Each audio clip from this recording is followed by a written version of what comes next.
Ստամբուլում ընթանում է Վրաստանի, Թուրքիայի և Ադրբեջանի արտաքին գործերի նախարարների 10-րդ եռակողմ հանդիպումը։ Արտաքին գործերի նախարարության տվյալներով եռակողմ նախարարական հանդիպման շրջանակներում կստորագրվի արտգործնախարարների համատեղ հայտարարություն Ստամբուլի հռչակագիր։ Նախարարական հանդիպման շրջանակներում նախարարները քննարկել են երկու երկրների միջև ռազմավարական գործընկերություն և դրա խորացման հեռանկարները։ Հիմնական հարցերից մեկը միջին միջանցքի և դրան առնչվող նախագծերի կարևորությունն էր։ Զրույցը շոշափել է տարածաշրջանում առկա իրավիճակը և մարտահրավերները։ Եռակողմ հանդիպումից հետո Մակա Բոճորիշվիլին նաև անձնական հանդիպում կունենա Ադրբեջանի արտգործնախարարի հետ։ Հայտնի են Հայաստանում խորհրդարանական ընտրությունների արդյունքները։ Կենտրոնական ընտրական հանձնաժողովի տվյալներով Նիկոլ Փաշինյանի գլխավորած քաղաքացիական պայմանագիր կուսակցությունը հավաքել է ձայների 49,8%, որին հաջորդում է Սամվել Կարապետյանի Հզոր Հայաստան դաշինքը 23,3%։ Ռոբերտ Քոչարյանի դաշինքը զբաղեցնում է երրորդ տեղը և հավաքել է ընդամենը 10%։ Գագիկ Ծառուկյանի Բարգավաճ Հայաստան կուսակցությունը ստացել է 3,99%, ինչը բավարար չէ անցողիկ շեմը հաղթահարելու համար։ Հայաստանի խորհրդարանական ընտրություններում առաջատարը Նիկոլ Փաշինյանը Վրաստանի վարչապետ Իրակլի Կոբախիձեն շնորհավորում է Փաշինյանին իր հաջողության կապակցությամբ։ Ես անկեղծորեն շնորհավորում եմ Հայաստանի վարչապետ Նիկոլ Փաշինյանին իր կուսակցության հաջողության կապակցությամբ։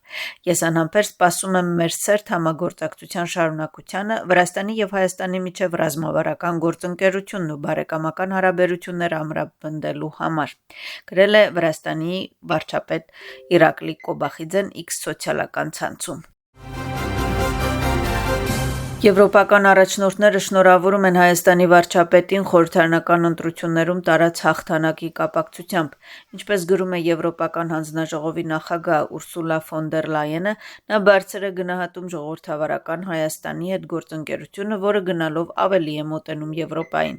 Եվրոպական խորհրդի նախագահ Անտոնիո Կոստան գրում է, որ հայ ժողովուրդը քվեարկել է խաղաղության, կայունության և հարևանների ու աշխարհի հետ ավելի սերտ համագործակցության վրա կառուցված ապագայի վրա։ Իրանը հրթիռային ալիք է արձակել դեպի հյուսիսային Իսրայել։ Բալիստիկ հրթիռների հայտնաբերումից հետո երկրի մի քանի շրջաններում հնչել են օդային հարձակման զանգեր։ Այնուամենայնիվ երկիրը չեզոքացրել է Իրանից արձակված բոլոր հրթիռները։ Ինչպես հաղորդում է Իրանի Իսլամական հեղափոխության պահպանակների կորպուսը, այս գործողությունը միանգամյա իրադարձություն չէ, այլ հաջորդ շաբաթվա ընթացքում շարունակական հարվածներ կլինի։ Իսրայելի պաշտպանության ուժերի տվյալներով Իրանը լուրջ սխալ է թույլ տալիս։ Իսրայելը հակահարված է տվել Իրանին։ Հարձակումը կատարվել է երկրի արևմտյան և կենտրոնական շրջաններում գտնվող ռազմավարական թիրախների վրա։ Իրանի և Իսրայելի միջև վերսկսված ավիահարվածների ֆոնին Բրենթ նավթի մեկ բարելի գինը բարձրացավ 4,5%-ով և գերազանցեց $97։ Մերձավոր Արևելքում տեղի ունեցող իրադարձությունների ֆոնին ԱՄՆ-ի նավթի գինը նույնպես բարձրացել է 4%-ով, այսօր արժի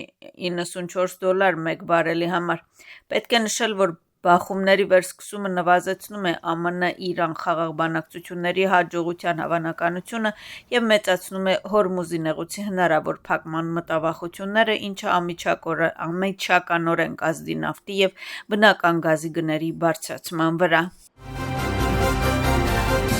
ԱՄՆ-ի նախագահ լեզվակռիվ է ունեցել NBC News-ի լրագրողի հետ և վաղաժամկետ ավարտել է հարցազրույցը։ Լարված զրույցի ընթացքում Դոնալդ Թրամփը կրկնեց իր մեղքը, որ 2020 թվականի նախագահական ընտրությունները կեղծվել են։ Հարցազրույցի ընթացքում հաղորդավարը բազմիցս պահանջել է ապացույցներ ներկայացնել։ Ի պատասխան Թրամփը կենտրոնացել է Կալիֆոռնիայում ընթացող ընտրական գործընթացի վրա և նշել, որ քվեարկությունից մի քանի օր անց դեռևս հաշվարկվում են քվեաթերթիկները։ Ուկրաինայի, Մեծ Բրիտանիայի, Ֆրանսիայի և Գերմանիայի առաջնորդները համատեղ հայտարարությամբ հանդես եկան և նշեցին արդար խաղաղության 5 պայման։ Ինչպես նշվում է համատեղ հայտարարության մեջ, Ուկրաինայի անվտանգությունը, ինքնիշխանությունը և բարգավաճումը անբաժանելի են Եվրատլանտյան անվտանգությունից։ Խաղաղության հասնելու համար առաջնորդները նշել են մի քանի հիմնական պայմաններ։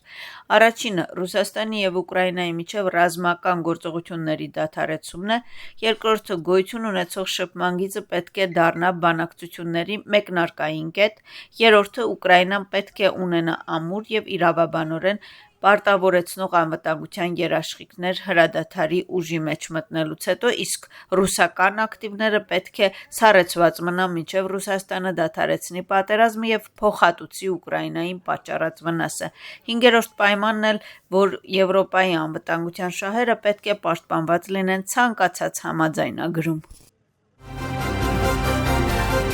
Տարաձայնություններ ընդդիմադիր դաշինքում Թամար Չերգոլեիշվիլին սոցիալական ցանցում քննադատում է Միխայիլ Սաակաշվիլիի համախոհներին։ Այս բանդերոլոգները մերժում են մարդու ընտրությունը, նրա ազատությունը։ Նրանց համար բոլորը կենդանիներ են, որոնց իշխանությունը տվել է խելագար քաղաքական սիրիկան, գրում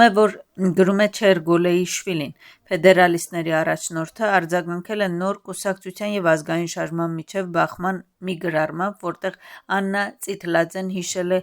Գվարամիայի անցյալի քաղաքական դժգոհությունները և հիշեցրել, որ Նիկա Գվարամյան քաղաքականապես թալանել է ազգային շարժումը և անձամբ Միխայիլ Սաակաշվիլին։ Թբիլիսիի քաղաքային դատարանում տեղի ունեցել Միխայիլ Սաակաշվիլիի և նոյեմբերի 7-ի գործով մեղադրվող այլ նախկին բարձրաստիճան պաշտոնյաների դատավարությունը։